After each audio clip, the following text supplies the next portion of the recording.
A German general looked at a map, did the math, and told his staff the Americans were finished. Patton had outrun his own supply lines. Every railroad behind the front was bombed into gravel.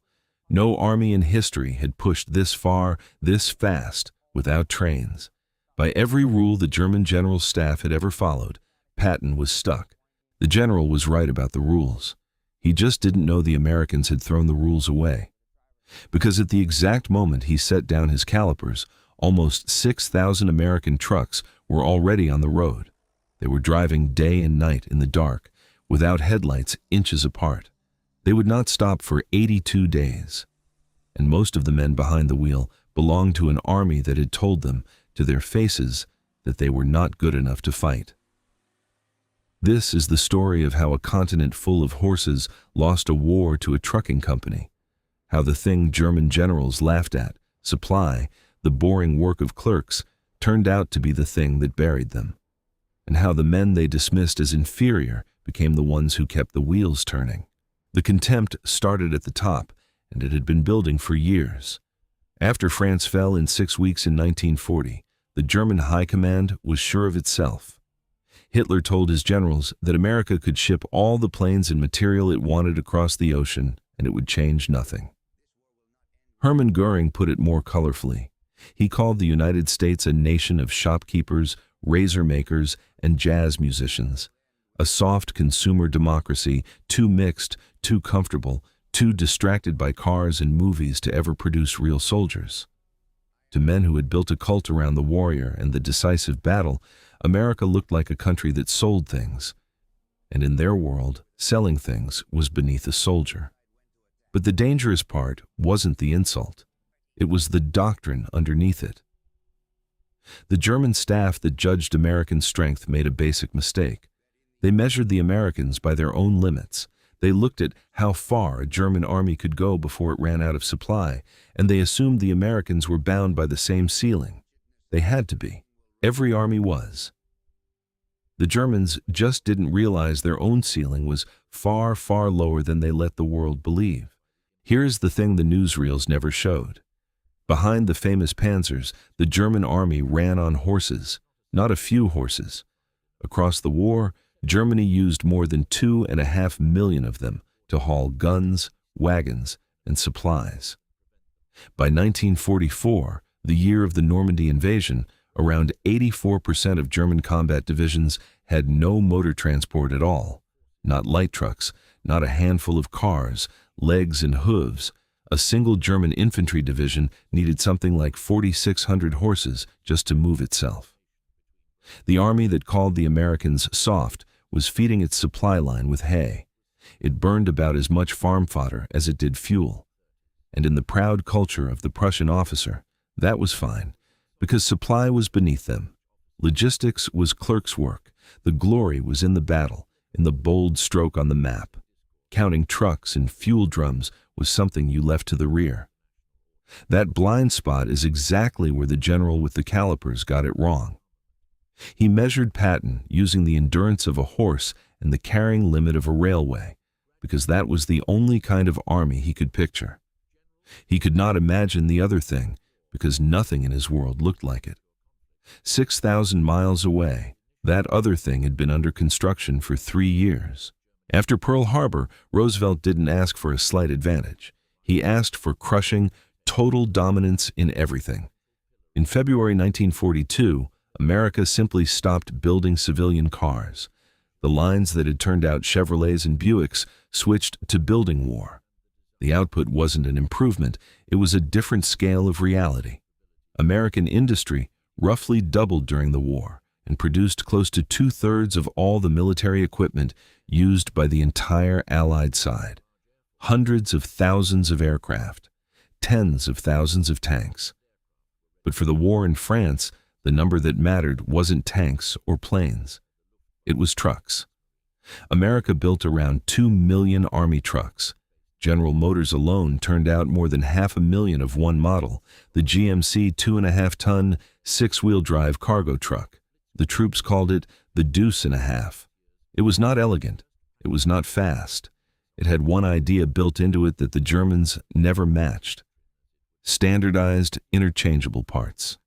A broken truck axle could be swapped out in under an hour by two men with hand tools lying in a ditch beside the road. A broken Tiger tank needed a special recovery vehicle, a factory-trained crew, and a week, if the parts even existed. The Germans hand-fitted their tanks like fine watches, hundreds of thousands of skilled man-hours each, and built a bit over 1,300 Tigers in the whole war. General Motors built more than 500,000 trucks. You don't need a war college to see what those two numbers do to each other. And those trucks were built by people whose names nobody wrote down. By 1944, women were half the workforce in some key war plants, welding frames and testing engines that the German economy, chained to its own ideology about who belonged in a factory, never mobilized on the same scale. The builders went home after the war and vanished into ordinary life. The trucks they made went on to win it. Then the plan met reality, and reality nearly broke it.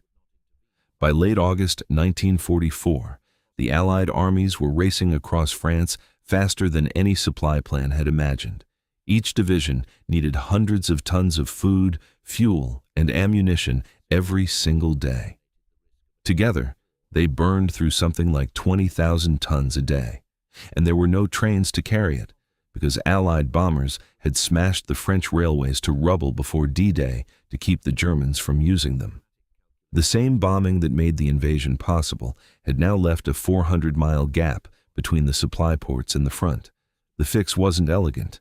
It was pure improvisation.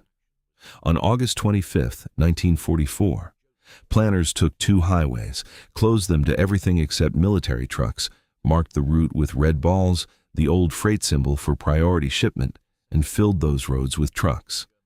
The scale is hard to picture. Almost 6,000 trucks running around the clock, 7 days a week, for 82 straight days.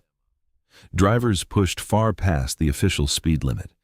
At night, they drove in total blackout, no headlights, following the faint glow of a tiny light on the truck ahead, inches off its bumper, one wrong move from a ditch or a mine. By the time it ended in November, the Red Ball Express had hauled more than 400,000 tons of supplies up to the front. 23,000 men made it run. They lived on the trucks and slept on them when they slept. About a third of the vehicles broke down on any given day and were fixed on the roadside by mechanics whose hands moved from memory. And here is the fact the official histories almost skipped. Close to 70% of those 23,000 men were African American. Denied combat roles by a segregated army that doubted they could fight, these were the men who became the lifeline of the entire advance. They drove the trucks that fueled the tanks that destroyed an army built on the idea of racial supremacy. They saw the irony. Their own country mostly didn't. On the other side of the line, the math the Germans trusted was turning into a slow physical death. Fritz Bayerlein commanded the Panzer Lehr Division, one of the most powerful armored units in the German army. His Panthers and Tigers, the most feared tanks on the Western Front, sat motionless in their hiding places, not because they were broken, because they were empty. When he needed to move an entire regiment, there was no fuel to do it, so his elite mechanized troops marched on foot through the snow. His fuel trucks, forced to move in daylight, were hunted down and burned by Allied fighter bombers, and every night his men heard a sound, not guns, not bombs, something worse. The endless mechanical roar of American truck convoys running at full speed on the roads behind the enemy line. One German officer called it the sound of an enemy that would never run out of anything. There's a small story from that summer that says it better than any statistic. A German frontline unit grabbed an American supply drop that had drifted off course. They tore it open expecting ammunition or maps. Inside was a chocolate cake, frosted, wrapped, shipped from a bakery back in the United States. The officer who found it didn't laugh. His own men were eating horse meat and scavenging bread from empty farmhouses. And the enemy he'd been told were soft shopkeepers had so much fuel and cargo space to spare that they could fly dessert across an ocean into a war zone. He wrote that when he saw that cake, he understood the war was lost. You can see the same truth in Germany's last great gamble. When Hitler threw his final reserves into the Ardennes in December 1944, the Battle of the Bulge, the plan had a confession built into it. The objective was to reach and capture the huge Allied fuel dumps because the German tanks did not carry enough fuel to reach their own goals. The attack was designed to run on stolen American gasoline.